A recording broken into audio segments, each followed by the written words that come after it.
little surprised to see the splash there for those cards.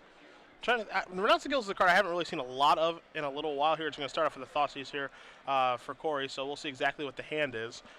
You've got a Nykthos, you've got, looks like a couple black-white lands. Oh, look at Jacob, ever the nice gentleman spreading it across for us. Ultimate Price, Thoughtseize for Dong as well, Gray Merchant, and then just lands. So if you're Kory in this spot, even though we don't know Jacob's hand, what are you inclined to take in this situation? I would guess either most likely Thoughtseize with Ultimate Price being a distant second would be my guess. Okay. Because, Jacob has something like, he's taking the Thoughtseize here. He has something like Underworld Connections. He can take the Thoughtseize, allow his opponent to draw some removal spells, and just ride Underworld Connections to victory. Even if he has Pack Rat, he can still set up a turn 5 Pack Rat and activate, which plays around Ultimate Price, but Thoughtseize would tag. I think that he would only take Ultimate Price there if his hand's something like double Pack Rat, where he's fine with a Thoughtseize, but the Ultimate Price specifically matters for whatever reason. You see Kory's just going to play a second Swamp and pass the turn back here as long as he's going to draw Desecration Demon for the turn. Play another Temple of Silence and he's going to scry, but I see some nice Swamps here on Jacob Kory's side. How do you feel about these Swamps? Give it to me honestly. Overall, I'm not an enormous fan of foreign language cards. Okay. But I do like that Jacob makes the effort. Okay. Nightveil Spectre here for Kory. Of course, Dong does have Ultimate Price in his hand, and Mono Black deck normally does play Doomblade as well. So Nightveil Spectre, a great card in the mirror match. Here, a Temple of Deceit, so a third scry here for Dong. Well, it looks like he's going to take a hit. Nightveil Spectre is a huge card in the mirror match. Yeah. It's very close to Howling Mine for you, just you. So there's 2 damage. Dong going to move down to 18. Trigger. There's a Swamp. I'm surprised if Jacob plays this because it'll mess up how nice his board looks. Well, maybe he just doesn't play the Swamp. Yeah, you just don't. Yeah. Ugh. Oh, brutal. Brutal. 4th land into play. I guess he wants to win. Let's see what he's going to follow up with here. He does have a Whip of Erebos. Looks like he's going to lead off with another Thoughtseize here. So let's see what Dong has drawn so far. He's got 2 Desecration Demons, that Gray Merchant that we know about, the Ultimate Price that we know about, the Nykthos that we know about, and a Swamp. So not the best of draws so far, even though he has scryed 3 times. Well, I do actually kind of like the Desecrator Demons. Drawing the removal here is so bad, especially since we know that Jacob has Underworld Connections. That's not the type of game that Peicong can win. But randomly going beatdowns with Desecrator Demons, if Jacob doesn't have an answer for it, especially with Jacob having dealt so much damage to himself so far, could actually be a path. Underworld Connections on not his Swamp. It will be Kory's final play for turn 4 as he does pass the turn back. Mutavault the draw step here for Dong. We do know that he can, of course, play the Desecration Demon that is in his hand, so he's going to play Mutavault, giving away what he did draw for the turn. There's your 6/6 and passing the turn back. Kory going to untap. He's going to draw his card. Finds an Ultimate Price of the draw step. Pretty timely there, as he can't take care of the Desecration Demon. And it looks like that's exactly what he's going to do. So 6/6 going to bite the dust. We'll see if he wants to finish up his turn by attacking. That's exactly what he's going to do. Didn't know if he wanted to activate Connections or not yet. He might find something off of this Nightveil Spectre that he wants to cast instead. So and there's a Mutavault off the top. So he has not played a land yet, has Kory, but it looks like he's going to want to get out here with a Nykthos, which can actually provide a healthy amount of mana. Can provide 5 right now to put the Gray Merchant in play. The Gray Merchant would be for a drain for 7, so you can see the explosiveness of Nykthos in this deck. Yeah. Yeah, and there is your activation of Nykthos. There is your Gray Merchant. A drain of 7 going to knock Dong down to 9. Kory going to go up to 23, and all of a sudden this game is getting out of reach really quickly for Peicong. Yeah, the Mono Black Devotion deck is capable of going from control and sort of just biding my time using removal spells, what have you, to lethal in very short order. It's very fast at turning the corner. Gray Merchant from Dong's side is going to gain him 2 and drain Kory of 2, but you can definitely tell that Dong is on the back foot here as Kory's going to draw a card, and Kory hasn't even had to activate his Underworld Connections just yet either, and he's still doing just fine. Yep. He's happy to just take advantage of his kind of aggressive advantage that he has right now. If the game slows down a little bit, then that's a nice backup plan to be able to fall back to. Mutavault going to come into play off the Nightveil Spectre, so that'll be Kory's land drop for the turn. Did activate that Connections already as well. So we'll see what the fault play is going to be. Now, there's at least 1 Whip of Erebos in Kory's hand. Not sure if both copies are in his grip as well right now. He can make a lot of mana, though. That's what it looks like he's going to do. So there's a whip. And assuming that he did activate Nykthos, so that's going to be for 3, 4, 5, 6, 7. So he's got 3 mana floating. I'm not going to do anything with it. Just going to come into the red zone with the Gray Merchant and the Spectre. So it says I'm going to gain 4 life. I'm going to do you some damage. I've got a Spectre trigger. What are you going to give me? It's going to be another Gray Merchant. Not shabby. Not too bad shabby. at all. You can see. I mean, you can see the power of Nightveil Spectre in the mirror match. It's absolutely crazy how good it is. Yeah, all these black creatures are really difficult to touch with removal, and especially, obviously the mana bases overlap, and so Nightveil Spectre, every spell it finds is castable. Mm-hmm. It's actually frightening, like, how good Spectre is, because, like, everything that it hits is good. You're happy with lands because, like, you're this mana-hungry deck because of Pack Rat and stuff like that, and connections.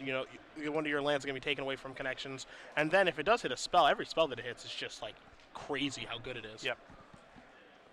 Here's a Thoughtseize. Kory wants to say, I want to make sure the path is clear. Underworld Connection is going to take care of my Gray Merchant. Okay, that's fine. I'm not even sure if this play actually might just kill him. Yeah, it might end up getting him killed, yeah.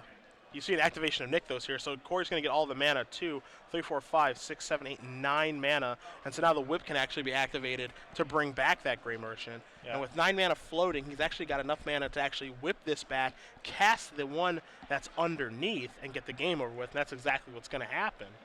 So Jacob Kory's going to win game number 1 over Peicong Dong in the Mono Black Devotion Mirror. And as these players are going to check the bottom of the sleeves to make sure that they have each other's cards correct, one of the things that does happen with Nightveil Spectre, I'll let you start on Dong's sideboard here, see what he can do to change things. He has some copies of Duress that he can bring in, and he has 2 copies of Dark Betrayal, and that is basically it. So not a ton? 3 Duresses, 2 Crypt Incursions. Okay. That's kind of a frown town. Yeah, and he has to take out.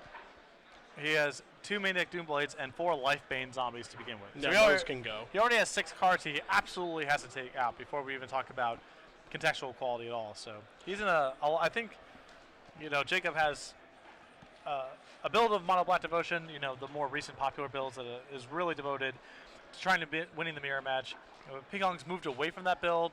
He's touching white. He has his Lifebane zombies main, trying to compete against a larger swath of decks, but the mirror match, Jacob's edge just feels enormous.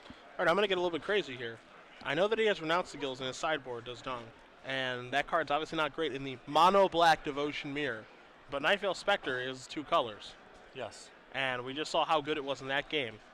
And I mean, if you don't think your matchup in the mirror is all that great, would you go Desperate Times, Desperate Measures? Yeah, I'm down. Yeah? Yeah, sure. Yeah, it's a good removal spell for that threat, and he has so much either dead or close to dead cards that the opportunity cost is very low. Okay. All right, we'll take a look at Kory's sideboard here. He's got 3 copies of Farika's Cure, 4 Dark Betrayal, 3 Duress, 1 Pack Rat, 1 Ultimate Price, an Erebos, God of the Dead. Doesn't have any of those main deck. Actually, he has 1 main deck and 1 in his sideboard. Take that back, and then 2 copies of Ratchet Pawn.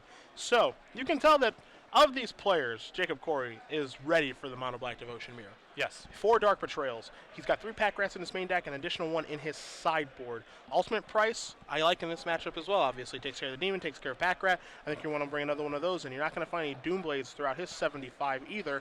Farika's Cure, I'm not sure if that's a card that comes in from the sideboard, because like it can kill the first Pack Rat, but how many ways do you want to be able to do that? Yeah, I think that if you have enough removal spells that catch it, that you don't want to play a card that is that low impact, because it's basically dead outside of the situations that involve Pack Rat. There's some situations with Mutavault maybe, but it's very narrow. Do we like to rest in this matchup?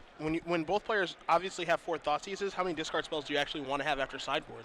I think Duress is really important because after Pack Rat, I feel like Underworld Connections is the next most important card. Okay. And then, of course, we have Erebos, which I feel is more for like against Esper than this particular matchup. I can certainly see where it's good in this matchup, but I mean, do you want to have access to 2 of those? It does shut off opposing Gray Merchants, the lifelink, but it doesn't shut off the fact that I'll be getting fireballed for in between 5 to 7 points of damage. Again, every sort of slow, grindy, potentially high impact card feels powerful to me in this mirror match. Okay. It doesn't really feel like life totals are under pressure or the tempo of the game is really the thing that's going on. There's the sort of gut check with Pack Rat, like, can you answer this? If not, you probably lose. Okay. That's a phase. One person having an enormous Underworld Connections edge, that's the second phase. And then the third phase is, do you just have more high-impact cards than your opponent does? Sure. So everything with the potential to fulfill that role, I think you have to look at pretty strongly, even if it's not, like you said, Erebos is not really dedicated for the mirror match. And then there's these 2 copies of Ratchet Bomb as well, where Ratchet Bomb, how it interacts with Pack Rat. The Pack Rats do have casting costs of 1 and a black, so they actually do cost 2, as do the tokens. So, do you want to board in Ratchet Bomb as like this nice hedge to Pack Rat? Like if things do get out of control, it's like, well, I do have an out if he's able to make another one of just bomb away for 2 and kill everything. Usually when I'm playing mirror matches that involve a lot of the same, there's a lot of the same cards going on, they're permanents. I generally try to avoid playing cards, like Ratchet Bomb and Anger of the Gods, where you're kind of hoping your opponent overplays or you're somehow asymmetrical. I just like to have the most high-impact cards possible. I think that's usually a better way of approaching mirror matches.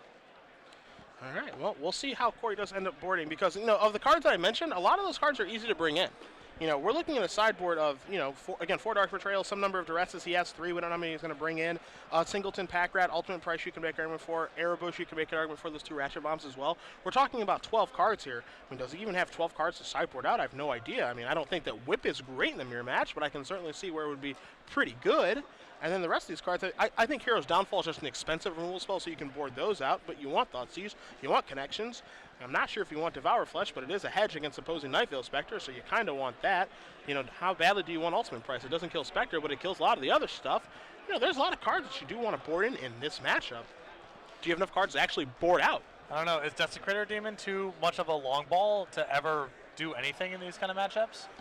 I think it's unlikely that it's going to be very good. I wouldn't be surprised to see that one come out. It's tough to want to board out a 6/6 flyer for 4 mana. That is pretty difficult to deal with. But if you're Jacob Kory and you think your opponent has a similar setup as you do, then you've got access to a bunch of Dark Betrayals, and so you're using 1 mana to take care of a 4 mana spell. You're not really going to want it. That's not really going to line up well for you at the end of the day. So maybe you do want to board out the Desecration Demons and just kind of lower the curve a little bit, as it's not, obviously it's a good card, but it's not the most important card. Yeah, I think in the mirror match, I haven't played a lot of the mirror, granted, but I feel like I would want to have Whip because Whip plus Grey Merchant feels like a good path to win an attrition game. Desecrator Demon feels like it's really optimistic that that thing does anything, but if you are keeping Whip in your deck, that means that Demon's better because it doesn't really matter even if it gets killed the first time around. The threat of whipping it back is still pretty threatening. Sure. By the way, we're going to see how both players do sideboard here as we're going to move on to game number 2. Players are going to take a look at their opening hands. Again, if you guys are just joining us, Cedric Phillips, Patrick Sullivan, Star City Games Open Series has made its way to Los Angeles. We are at the Stanley Kamikaze. Yep. I got it right this time. We'll be having fun all weekend long at Goblet Shrine to start here for Dong. Game 2 underway. A lot of swamps in Jacob's opening hand. Looks like an Underworld Connections. Oh, you're going to start off with the Mutavault here. Maybe he wants to slide in an attack for 2 on turn 2. He might threaten an attack if, looks like the coast was clear. Coward. Such a coward. There's a Mutavault for Dong, so does not have triple black mana if he had a Nightveil Spectre, but additionally does not have an Underworld Connections either. There's Underworld Connections for Kory. No discard spell either for Dong, so it makes you wonder what kind of hand he kept. It looks like there's a lot of removal spells, although it looks like he just drew a connection, so yeah, right on time. Keep his head above water a little bit, but he's going to slide that onto the Godless Shrine. Interesting tapping there. He's going to play Pithing Needle. Oh, okay. I see what he's doing here. So now he's going to play Pithing Needle. He's going to name Swamp for that connections so that Kory can't draw with his, but Dong can draw with his off a Godless Shrine. We'll get confirmation on the Pithing Needle, but I believe that's what he likely named is here as an Erebos. Yeah, and Swamp is confirmed. Very fancy. Yeah. So you see a draw here. There's a Swamp. Dong's going to say, I want to draw a card right now. I'll go down to 19 to do so. He's got to be wary of that Erebos, though, because Kory is only 2 devotion away from turning that thing active. Yep.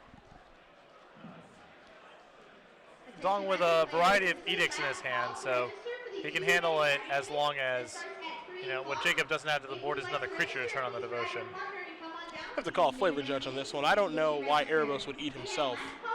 It's a reasonable question. Doesn't make very much sense to me. As here's a Pack Rat. You see a play that you mentioned during game 1, playing Pack Rat with 3 mana open to be able to make another Pack Rat. Yeah, you want to be able to slog through the first removal spell.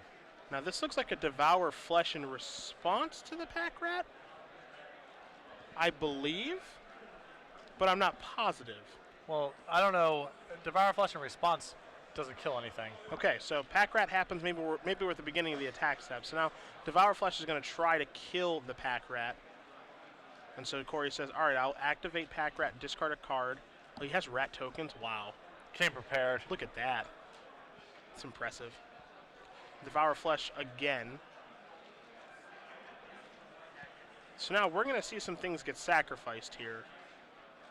And because this is in response, so Erebos is live right now because Pack Rat does have a casting cost. So he says, all right, I'm going to sacrifice the Pack Rat token to the Devour Flesh. I'll gain 2. I'll sacrifice actual Pack Rat to the Devour Flesh. I'll gain 1. So I'm going to gain 3 total life. Erebos still here. Kory basically saying this is the important card for me in this matchup. Yep. And it does appear that Jacob has Whip in his hand as well. So he's kind of happy to play this kind of attrition game. Sure.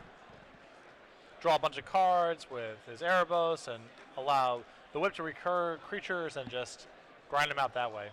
Liliana of the Dark Realms is going to come into play here for Dong. Just a 1 of.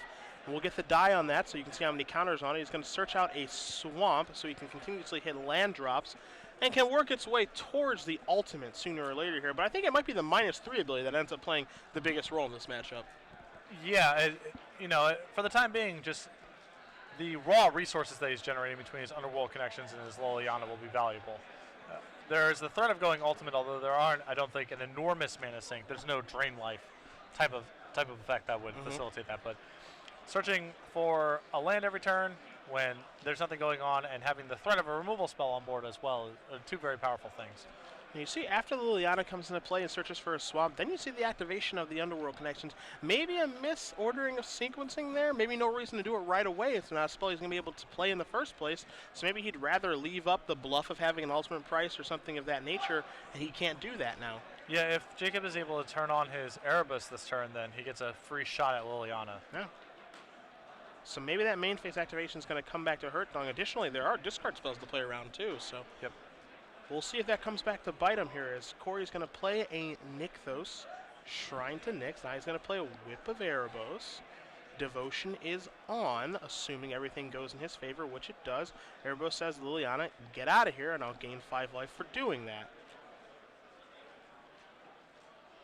And Kory's going to pass the turn back. So Dong's going to untap here. But Dong is the one with the active connections, not Kory. Kory does have the ability to activate Erebos, but losing 2 life to do so, that's pretty hefty. No, it's no small cost, obviously, but he has a pretty substantial resource advantage right now between Whip and Erebos. There's a lot of things taxing Peicong's resources here, and he can't just remove and trade forever in the face of those cards. Pithing Needle going to come down. That's going to name, well, we'll find out what it's going to name, because now here's a Devour Flesh. I was going to say it's going to name Erebos, but we're not sure what it's going to name. Okay. So what ends up happening here is Pithing Needle gets cast, Erebos activation in response, Devour Flesh in response to the Erebos activation. So Erebos gets sacrificed, then Kory draws a card, Devour Flesh resolves. Now Needle's going to, looks like it's going to name the Whip. Yep. So you see Needle playing a big role in the post-sideboard games. Now here comes Mutavault activation. That's going to get in for 2. And looks like we're just going to pass the turn back to Kory, who's just drawn another copy of Erebus. Not always there when you call, but always on time. So here is the God of the Dead. That means he brought in a second one. He has one in his main deck, one in the sideboard. And you can see it's playing a pretty big role in the sideboard games. This is a card that must be answered if you're Dong. And it's not always easy to answer. Because of, it's a black creature. It's not always a creature all the time. And with how many Devour Flesh Dong has already cast this game, he's cast 3 Devour Flesh this game. I don't know if he has a 4th one in his deck list or not, but he does. I'm not sure. Yeah, okay. So he's basically on a 1-outer to get this thing off of the table. And it can take over the game all by itself. That's the power of the gods. Yep. It's going to be impossible to stop inside of combat. He's going to gain a ton of life off of Whip. And it's going to be able to keep Jacob's, total card count similar to Peicong's. He has to fight through these various Underworld connections. Hero's Downfall, the draw off of that Underworld connection. So we'll see what Dong can find here for his turn. It looks like he's just going to pass the turn back. So you're going to get an activation of Erebos in the end step. Kory says, I'll go down to 29 to take a card. He's definitely got life to play with. That's true. The combo of Whip of Erebos and Erebos God of the Dead working very well. They do work well with each other. Looks like Kory has drawn another copy of Pack Rat. He also has a Thought Seize in his hand too. He's going to start off with the busted discard spell. Just see what's going on here. There's so many potential tricks his opponent can have. There's also the potential that his hand just doesn't really do anything. It's all removal spells, and in either case, having that information is really important. You see a hand here of Swamp, Nykthos, a Dark Betrayal, a Hero's Downfall, and an Ultimate Price. So a very removal-heavy hand. A Nykthos that can't come into play because Dong already has one in play. So that's basically a dead card there. And then just another land. So for the extra cards that Dong's been drawing, Kory's kind of faded pretty well here. Yeah, now he's, the way that I see this game likely to play out is Dong's going to be drawing his cards and doing whatever, but it's going to be really hard to prevent him from taking these random shots from Erebos. And he's risking getting killed, especially with the Gray Merchant in hand. Yeah, it only takes one hit of like 5 or 6 points of damage, and then the Gray Merchants just start becoming lethal fireballs. Yep. This is why you can only go in so much on the removal spells, I feel like, in the mirror match, because if your opponent gets ahead of you on cards through something like Erebus or Underworld Connections, it's not helpful. And if your opponent just has some weird trump in play, like Whip, it's also not that helpful to have a bunch of removal spells. So you need to be judicious in how much is actually in your deck. So an attack for 5 is going to put Dong down to 11. And now here is Pack Rat, again with the necessary mana up for activation. And again, Kory has left his Nykthos available, so he's basically threatening multiple activations at once. Although, given the way that Dong's hand is structured, there is an argument for just letting this happen, right? I would much rather just use my mana, just pumping it all into Erebus, drawing cards and finding more action in the game, rather than trying to fight the Pack Rat fight. Although it looks like Peicong has just found his 4th copy of Devour Flesh. Okay. Is there a Mutavault hanging out? There is a Mutavault hanging out. Okay. So let's see how this turn's going to go. Activate Mutavault. Attack you. Kory says, I'll take 2. Go down to 30. Yep, there is that 4th Devour Flesh. Also a Hero's Downfall in hand as well. So now here is your Devour Flesh. You see Kory reach for that Mutavault, and then he slows down a little bit. Because let's see if there's Nykthos activation. It's going to be for 2, 3, 4, 5 mana. So there's a Nykthos activation, I believe, for 5 mana. He says, I'm going to draw a card, so down to 3 mana. Yeah, I would much rather draw cards than try to fight this fight over this Devour Flesh when you know that Hero's Downfall is left over. No real point in trying to throw your Mutavault in there. Just draw your 3 cards. Gas back up. Yep. So you see some life loss going to take place. His life pads go up and down and all around in this matchup. Another Gray Merchant here for Kory. He says, all right, I'm going to activate this, kill that. And I kind of like this play, too, here from Kory, because now the Mutavault's gone, the Erebos is going to die, but now the Gray Merchants can't be broken up. Yeah, once you've drawn the 2nd Gray Merchant, I like just making your opponent tap out, because this is just going to kill them. Yeah. So. And assuming that he does have enough mana to just kind of double Fireball with the Gray Merchants, right now, because Mutavault's back in. So Kory clears up the game set. He's going to untap. He's going to draw a card. Draws another Underworld Connections. He can make a decent amount of mana. Mutavault for the turn. He's got Dark Betrayal, double Gray Merchant, and and other connections in his hand. So 3 mana. Playing the connections on my Mutavault. So the Nykthos activation would be for 2, 4, 6. So I'm going to draw a card first. Draw another Mutavault. Activate Nykthos, again for 6 mana. And I got 1 black floating, but I'm going to drain you for 2, 4, 6, 8. Put you to 2, put myself up to 40. Yep, puts a lot of pressure on Dong to find his own Gray Merchant, basically, this turn. And that Underworld Connections that Dong has in play is pretty much not going to do it's not going to do very much anymore. He draws another Underworld Connections. Pretty shabby. Yep, going down to 1. 1 is not none. Draws a Gray Merchant. But I'm pretty sure that Jacobs is just better here. Yeah. He's behind in the Gray Merchant battle. So you might see him be able to cast another Connections and then being able to gain 6 and drain for 6. That's what he's going to do. He's going to put it on a tapped Swamp. Probably on the or is needle, he? because of the pithing needle, Yep. he probably wants to put it on something Yeah. else. I think he realized his mistake and tried to catch himself. And now here's the activation. Bunch of mana. There's a Gray Merchant. It's going to be for 6. Yep. So Donk's going to go up to 7. Kory's going to go down to 34. But I think what Jacob's going to do is say, I have another Gray Merchant, my friend. And that is lethal. So he's going to organize his hand. He's going to Dark Betrayal this one. Just kind of go through some steps here. Activate Mutavault, attack you. Put you down to 3.